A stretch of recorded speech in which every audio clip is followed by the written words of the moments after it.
5 of my elite classmates disrespected me at the reunion. You won't believe the name of my company. Lol. I smirked and responded, "Which branch do you work at?" Their faces dropped. Now, my revenge is just beginning. When you've heard the name of my company, you were probably so surprised that you were unable to speak. I organized this reunion in order to hold this man accountable. Joe was the leader of the group who teased and harassed me throughout middle school. I couldn't put up with him being superior to me even after we were reunited as adults. I've changed from who I was before. So which branch are you in? Branch? What do you mean? Obviously, I'm in the US branch because I'm American. So you're not at headquarters then? Are you boasting that you work in a branch office? Joe hesitated for a second at my answer. What? Where do you work then? I flashed my teeth and smirked at him. This marks the start of my major return. I'm Ken Carter, and I'm 32 years old. My classmates and I used to study together at Lincoln Middle School. It has been 17 years since I graduated at the age of 15. I now reside abroad, but I visited my hometown for the first time in a long time. Since you need a car to get anywhere in this area, I drove quickly through the streets I knew well, returning to the spots where I used to hang out. The roads were smooth and pleasant to drive on because they were well paved. A big edifice appeared as I swung the driving wheel and turned a bend. The words Lincoln Middle School shone prominently next to the great entrance. I parked in the lot reserved for guests and teachers. I went outside, past the gym, and went into the school building where I used to study. Since I had been here, everything had changed. The grounds were kept up well, and the school had a comprehensive renovation. I could hear students excitedly rehearsing for their sports teams when the sun was still high in the sky. I questioned whether they were having fun in middle school. I visited my former homeroom teacher, Sam Harrison, who is currently the senior year head teacher in the faculty room after perusing the classrooms. Several teachers were occupied at their workstations despite the fact that it was a Friday afternoon. It must be difficult. I felt a little sorry for them. Sam smiled and got to his feet as soon as he spotted me. I pretended to be someone paying a visit to a long-time beloved mentor. There were no problems because I had already informed him that I would be arriving today. Tomorrow, I'm heading to the United States. Before that, I wanted to see Joe and the others, so I decided to hold a little reunion in one of the classrooms. That sounds fine. You are welcome to utilize the area. These days, the third-floor classrooms are unoccupied since there are fewer students. That meant I could say whatever I wanted without holding back. I couldn't help but smile. Even Sam had gotten older. He had graduated from this middle school, gone on to the top high school in the state, and then attended a university in the city. He studied education and, upon graduation, returned to his alma mater as a teacher. In his very first year as a teacher, he became our homeroom teacher. This really brings back memories. Haven't you been in the US much? No. I've been living overseas the whole time. Coming back after so long, I was shocked by how much has changed. I remember you six were always close. You were always messing around in the hallways, making noise. I still remember it clearly. Hearing that made my body stiffen. If he remembered so clearly, why didn't he do anything? Calling it being close or just goofing around? What exactly was he watching? And this man is the senior year head teacher now? Are the current students having a good school life under him? Back in middle school, I didn't know anything about life. I still had the mindset of an elementary schooler believing that adults were naturally superior and that kids had to obey them. But now, I understand that even teachers have strengths and weaknesses. The reality is, after finishing college, they go straight into teaching without ever experiencing the real world. Maybe Sam had genuinely tried to be a good teacher in his own way, but does that make my resentment disappear? In a few days, the State Education Board will receive evidence of Sam having an affair with a student's mother. What happens after that is none of my concern. I'll be on a flight out of here tomorrow. I made my way to the third-floor classroom where I once spent time with my classmates. With my left leg not moving the way I wanted, even just climbing up a middle school staircase to the third floor was quite the struggle. When I stepped into the classroom and absent-mindedly gazed out the window, Joe walked in with that same smug, nasty grin as always. He looked at me and said, "Hey, long time no see. You haven't changed a bit. Still got that dumb look on your face." I'm not sure if I still look the same as I did 17 years ago, but Joe has changed a lot. Even though he's only 32, his belly sticks out, and he's balding on top. Back in the day, there were girls who used to swoon over him, but I'm sure they'd be disappointed now. It's been a while. I'm glad to see you. I forced a smile as I said something I didn't mean. I have nothing but bad memories of Joe. He was the golden boy of our class, the leader among the boys with his 4 henchmen, Tom, Jack, Dave, and Mike. He bullied anyone he didn't like, and he did it in a way that made it look like we were just messing around whenever a teacher was watching. During breaks, they would drag me into the hallway, jab me with mops, hold me down, and kick me in the stomach. Our homeroom teacher, Sam, and every other teacher saw Joe as their favorite student. Seriously, what were they even looking at? I heard footsteps coming up the stairs, and soon the rest of them appeared. It was Tom, Jack, Dave, and Mike. The teachers always thought we were part of the same friend group. As soon as they saw Joe, they greeted him with nostalgia. "Joe, long time no see. You've put on even more weight since last time." "Yeah. Being in sales means lots of client dinners. I've been to almost every top restaurant in the city." "That sounds great. You should take us sometime. We go way back after all." From what I remember, Joe, Tom, and Jack all left town when they went to college. Meanwhile, Dave and Mike stayed local, attending university here. "Have you five kept in touch since middle school?" I asked. "Yeah, we all went to different high schools, so we've barely seen each other." "Well, we all went to pretty good universities, but that's no surprise. We've always been special." Jack's words made me let out a dry laugh. Did they really think being special meant they could do whatever they wanted? Joe was the one who fixated on tormenting me, but Tom and Jack weren't much better. Dave and Mike just followed along, hoping to stay on Joe's good side. Back in middle school, Joe was dazzling to everyone. Both guys and girls admired him. Tom and Jack saw themselves as Joe's closest friends. Dave and Mike idolized him and followed him around. And me? I was nothing more than a punching bag for their amusement. I had hoped that after middle school, they had struggled a little in life and gained some empathy. If they had acknowledged their past and apologized, I was willing to forgive them. But instead, they all started bragging about their careers. Actually, Mike and I started a business together. It's tough, but being our own bosses is worth it. Dave and I have been tight since middle school. We get along great. And since we both stayed in town, we make the perfect business partners. Joe barely paid attention to their conversation, staring out the window instead. He was probably waiting for someone to ask about him. Hearing about other people's success wasn't exactly his favorite topic. With no one else bringing it up, I decided to do it myself. "So, Joe, what are you up to these days? All I know is that you went to college in the city." Joe's eyes lit up. He grinned, clearly thrilled that someone had finally asked. "Well, I work at Ford Pharmaceuticals. I've been at the top of my division since I joined, and I'm on track to become a manager soon." Tom and Jack, who already knew, nodded and smiled proudly. Meanwhile, Dave and Mike, who had stayed in town, looked surprised. "Seriously? That's amazing. I just read that the company's French headquarters has started full-scale research on a potential cancer cure. It's all over the news. Joe, you're working for an incredible company." Joe nodded smugly at their praise. Then he looked at me, who didn't respond to anything. "You must be shocked hearing my company name. So stunned you can't even speak." The whole reason I planned this reunion was to knock him down a peg. Back in middle school, Joe led the charge in tormenting me. Even now, as adults, he still looks down on me, and I refuse to tolerate it any longer. I am not the same person I was back then. "So which branch are you at?" I asked. "What do you mean? I'm American, so obviously, I work in the US branch. So you're not a headquarters? You really think working in a branch office is worth bragging about?" Joe hesitated at my remark, looking flustered. "Then where do you work?" he asked. I flashed a confident grin, baring my teeth. "This is where my comeback begins. I work at the same company as you, Ford Pharmaceuticals, but not at the US branch." "I've never seen you around the office," Joe muttered. "That's because I work at the French headquarters. That's why we've never run into each other." Joe and the others were completely stunned when they heard I worked at the headquarters of a world-famous multinational corporation. If they found out I was actually on the executive board, their jaws might just hit the floor. Enjoying the moment, I took my time looking at each of their dumbfounded faces. This was exactly why I had invited them back to our old school. I wanted to see these clueless expressions up close. Tom, who was the closest to Joe, finally spoke up. "Hey, why are we even here right now? Joe, you sent me an email about a great investment opportunity saying we should meet up since we'd all be back home for the holidays." "Same here.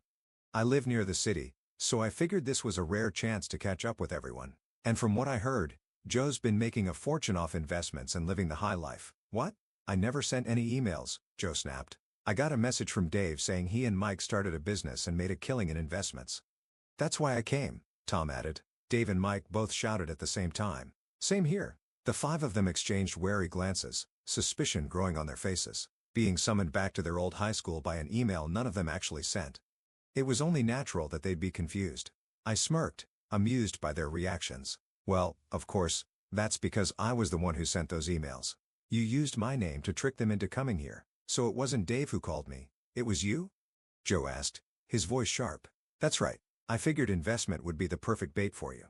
And I also happen to know each of you has your own little problems right now. None of them could understand why I had gathered them here in this classroom. But for me, this was the only place where I could settle things once and for all. Back in middle school, I suffered endlessly under their bullying and harassment. The only thing that kept me going was the thought that once I graduated, I could finally escape from them. But just before graduation, during one of their so-called wrestling matches, they injured my spine. The left side of my body was paralyzed, and I could barely leave my house. I couldn't even attend my own graduation. It was one of the lowest points of my life. I had to take a year off from the high school I was supposed to attend, spending that time seeing doctor after doctor. Eventually, a doctor in New York recommended treatment abroad, so my parents and I moved to France. I endured 3 major surgeries and managed to regain my ability to walk, though some paralysis remained in my left leg.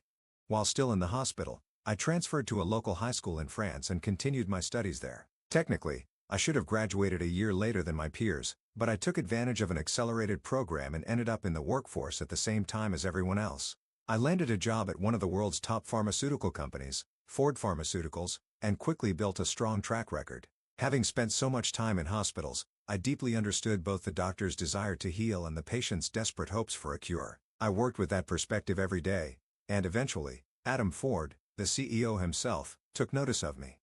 Adam had a habit of giving what seemed like impossible assignments, but I always found a way to accomplish them. At one point, I even traveled to African nations where medicine was hard to come by, working alongside volunteers in makeshift clinics. All my efforts paid off, and last year, I was finally promoted to the executive board. Then, by pure chance, I discovered that Joe, my old tormentor, was working at the US branch. For a moment, I wondered if he had changed. But when I spoke to people at the American office, I found out he was still the same, bullying those who were weaker than him. When I heard that, my anger boiled over. From that moment on, I swore I would make him pay. I contacted the US branch director and got my hands on Joe's company profile. His company email address was listed there, so I used it to carry out my plan. I also started looking into what had happened to Joe after high school. He had gone on to a state high school known for its strong sports program where he lived his best life playing soccer. While I was suffering in the hospital, he was busy chasing a ball, even making it to the national tournament in his senior year. He got a sports scholarship to a private university in New York, but life didn't go as smoothly as he expected. Even though he played soccer for all 4 years, he never made the starting lineup once. His grades weren't great either, but an older teammate who took a liking to him secretly helped him get through. When he landed a job at Ford Pharmaceuticals, his parents acted like they had won the lottery. To be fair, in terms of making them happy, he was a model son. If he had just focused on his job, he probably would have climbed the corporate ladder and continued making his parents proud. But then came a problem. He got caught up in the recent investment craze and poured a huge amount of money into it. That was his weak spot. That's why I set up this whole investment scheme to lure him here. While tracking Joe, I also dug into what the other 4 were up to. Tom had gone to the same high school as Joe, but wanted to move to the city, so he attended a private university in New York. His family ran a large liquor store back home, and his parents had hoped he would take over the business. But Tom had completely adapted to city life and never returned home, instead, landing a job at a major trading company. Up to this point, Tom's life had been going smoothly, but in his 3rd year at the company, he faced a major setback. His biggest workplace rival married the boss's daughter. From that point on, his rival kept getting promotions and is now the head of the sales department at the corporate headquarters. On the other hand, while Tom was part of the flashy sales department, I heard he was constantly brushed aside by his rival and struggling in his daily work. Jack, who was especially close to Joe and Tom, had hit a roadblock when applying to high school. He had studied hard to get into the same school as the 2 of them, but on the day of the interview, he came down with a terrible cold and failed. In the end, he attended a private backup school and spent relatively fulfilling years there. As one of Joe's devoted followers, Jack was determined to follow the same path. He took a year off to reapply and finally got into the same university and department as Joe. However, Joe didn't see the friendship the same way Jack did. Since Jack was now a year behind, they barely took any classes together. Even when Jack went to support Joe at soccer games, Joe rarely played. Over time, Joe started avoiding Jack, and their friendship faded. Back in middle school, Jack believed that he, Joe, and Tom shared a special bond, but Joe never thought of Jack as that important. When Jack received an email from Joe this time, he was probably overjoyed. When I sent the message, he even replied with a long email full of gratitude. I was actually looking forward to seeing his reaction once he realized the truth. Now that I was watching it unfold, Jack looked more than just disappointed. He was genuinely in shock. Serves him right. Tracking what happened to Dave and Mike was even easier. Neither of them had ever left town. Unlike Joe and the others who moved to the city, these two had lived completely different lives. Mike's family owned an auto repair shop. Born as the son of the owner, he grew up without any real struggles. However, he was never particularly bright, and his grades had been poor since middle school. He started high school, but since the school was full of rough students, he ended up transferring to an online high school. After that, he shut himself away at home for years. His parents and relatives were deeply worried about his future. That's when his old friend, Dave, reached out. He proposed that they pool their money together and start a business. More than Mike himself, it was his parents who jumped at the idea, funding the venture. Finally, there was Dave. His story was even more unique. Like Mike, he was never good at studying, but he came from a long line of city council members and was raised without many restrictions. He got into a decent high school, and out of the 5 of them, was the only one to attend a university in Spain. But it was more of a language study program, and it didn't give him much of an advantage when it came to finding a job.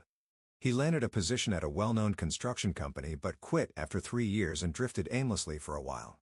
Eventually, he was inspired by a college friend who had started a company and decided to do the same. He borrowed some money from his parents and pitched the idea to his old middle school buddy, Mike, who came from a wealthy family. Mike's parents, already anxious about their son's future, were even more enthusiastic about the idea than he was. That's how their company came to be. But from what I heard from people in the industry, they were barely staying afloat. That's why I used Joe's name to send them an email, pretending to offer an investment to support their business. Completely falling for it, Dave and Mike showed up at this reunion full of excitement. In the end, out of all of us, I was the one who had risen the highest. Compared to me, the rest of them were nothing but losers. I held back a laugh and calmly spoke. Sounds like life hasn't been too kind to you guys, Joe. Sorry to say, but I have no intention of investing in your plans, and I'm not going to fund Mike and Dave's company either. You can go ahead and fail on your own. So you knew we were all struggling and called us here anyway?